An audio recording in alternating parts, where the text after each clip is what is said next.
Kita akan membahas putusan Hakim Pengadilan Negeri Surabaya yang membebaskan Ronald Tanur. Sudah ada juru bicara Komisi Yudisial, Mukti Fajar, dan kuasa hukum keluarga korban, Dini Afrianti, Dimas Yemahura. Selamat malam, Pak Mukti, Pak Dimas. Selamat malam. Assalamualaikum warahmatullahi wabarakatuh. Waalaikumsalam warahmatullahi wabarakatuh. Saya ke Mas Mukti dulu. Kalau saat ini posisinya saya tekankan dulu berarti Kaya menggunakan hak inisiatifnya terkait kasus ini. Iya, karena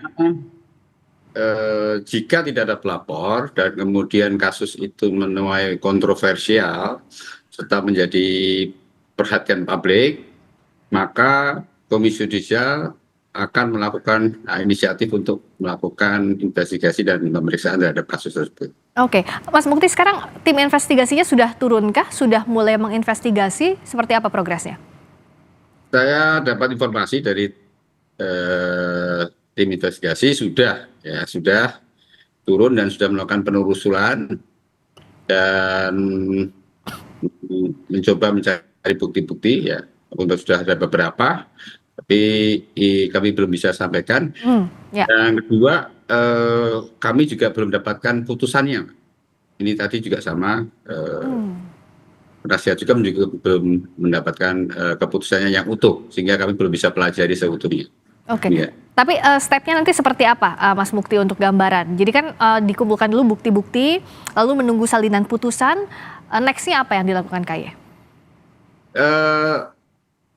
Seperti standar dalam prosedur pemeriksaan kasus, yaitu ketika ada cukup bukti dan kemudian kita pelajari dari putusan itu apakah putusan itu wajar atau tidak, ada sesuatu yang tidak logis atau tidak, itulah yang menjadi pintu masuk kemungkinan adanya pelanggaran KPPH dari sana. Nah, setelah itu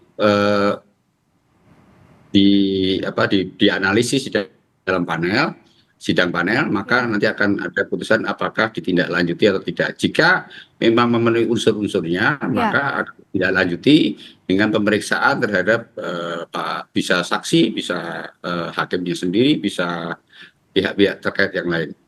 Oke, nah kalau Mas Dimas sendiri sudah dapat salinan putusannya dari kasus ini? Belum. Dan infonya memang JPU pun juga belum. Alasan dari N adalah masih minutasi. Kami minta kepada N Surabaya untuk gentleman dan segera mempersiapkan putusan, sehingga pada saat kami tim kuasa hukum juga memohon putusan itu juga diberikan hak kami untuk bisa mendapatkan dan mengakses putusan tersebut. Oke, kalau secara ini kita bicara normatif dulu. Secara normatif berarti upaya hukum berikutnya adalah? Kemarin sudah ada statement tegas dari Kajari Surabaya melalui JPU ya, bahwasanya akan dilakukan kasasi. Itu untuk proses hukum yang berjalan, dan untuk hakim, majelis hakim yang memeriksa perkara ini, saya pikir inisiatif dari KAI ini saya apresiatif. Tapi kami sebagai tim kuasa hukum juga tetap akan membuat laporan tertulis kepada KAI, Badan Pengawasan Hakim di Mahkamah Agung. Oke, nah Mas Dimas juga Mas Mukti, kan yang membuat publik tercengang adalah kenapa bisa vonisnya sampai bebas. Padahal jaksa dari awal dakwaannya ada 3 pasal yang didakwakan sampai akhirnya putusannya bebas, ini yang jadi pertanyaan. Saya minta Mas Dimas untuk membantu untuk menerangkan sebenarnya dalam fakta-fakta persidangan apa saja yang dibantahkan yang semestinya itu dipertimbangkan oleh hakim, misalnya dari visum saja. Apakah ada kejanggalan dari putusan hakim soal ini? Ya, ada banyak catatan. Salah satunya visum. Visum itu pada saat sudah dijelaskan di persidangan, ada dokumen fisik suratnya, hakim seharusnya sudah bisa memahami dan mempelajari. Hakim tidak mengindahkan bukti itu. Bahkan pada saat ahli forensik menerangkan, hakim ini cenderung bersifat intervensif dan menghentikan beberapa keterangan, sehingga ahli forensik ini tidak bisa menjelaskan secara leluasa hasil dari analisa pemeriksaan otopsi jasad dari almarhum Dini Afrianti. Seperti apa Mas waktu itu intervensinya? Ya, intervensinya ada beberapa hal yang disampaikan oleh ahli forensik. Contohnya itu lukanya kamu tahu dari mana? Dilindas sama ban. Padahal kan di badannya itu ada bekas ban gitu loh. Tapi dia sudah ahli forensik sudah menjelaskan pada saat itu, ini bukan, kami tidak bisa bilang itu karena ban atau apa, tapi yang jelas ada benda tumpul yang menyebabkan patahnya tulang dan pendarahan hebat di lambung dan di dada. Tapi hakim pada saat itu masih ibaratnya intervensif kepada si saksi ini sikapnya. Dan bahkan ada salah satu kalimat yang menurut saya tendensius di dalam persidangan, dan itu saya ingat adalah, tahu dari mana kamu kalau yang membunuh itu adalah si TSK. Dan itu kan pertanyaan yang seharusnya tidak disampaikan kepada seorang ahli forensik. Nah, ahli forensik ini meneliti kondisi, mengotopsi kondisi daripada jenazah korban. Oke, dan waktu itu dalam proses persidangan fakta visum itu sebenarnya sudah dijelaskan oleh ahli forensik, sudah dijelaskan oleh ahli-ahli lainnya juga ya untuk menguatkan ini.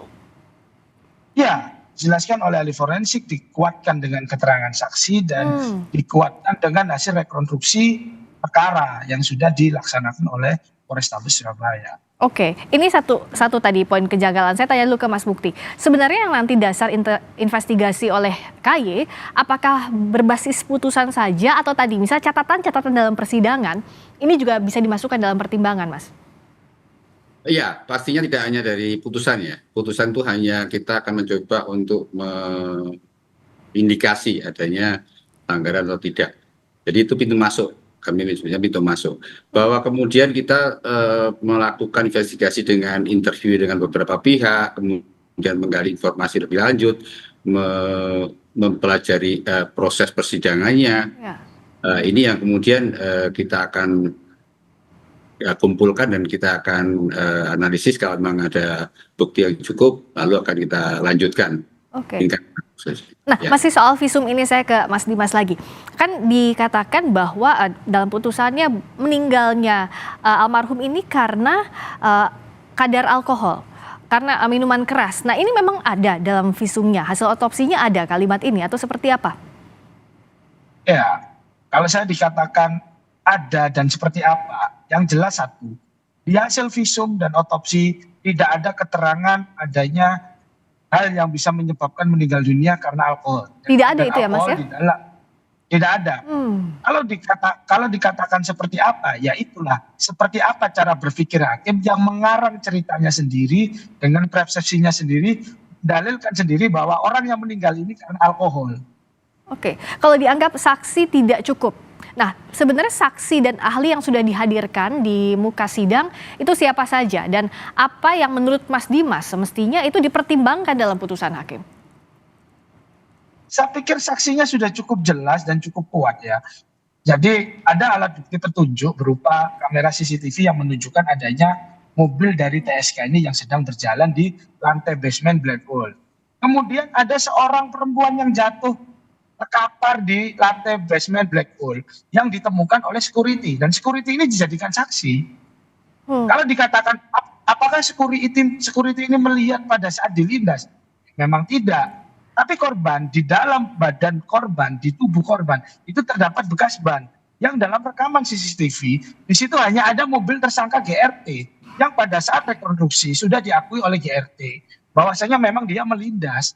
Lantas apa lagi yang diragukan oleh hakim? Hakim mau mencari saksi yang seperti apa lagi? Oke, nah ini apa yang KY cermati, logika hukum bahkan logika publik pun mempertanyakan putusan bebas padahal dakwaannya ada 3 dakwaan tadi. Kalau bicara soal asas praduga tak bersalah kan sudah ada proses persidangannya begitu, Mas Mukti. Apa sebenarnya yang bisa dilakukan kalaupun itu nanti investigasinya akan berjalan, jikalau ada yang salah dalam proses ini, apa dampaknya terhadap putusan peradilan sebelumnya?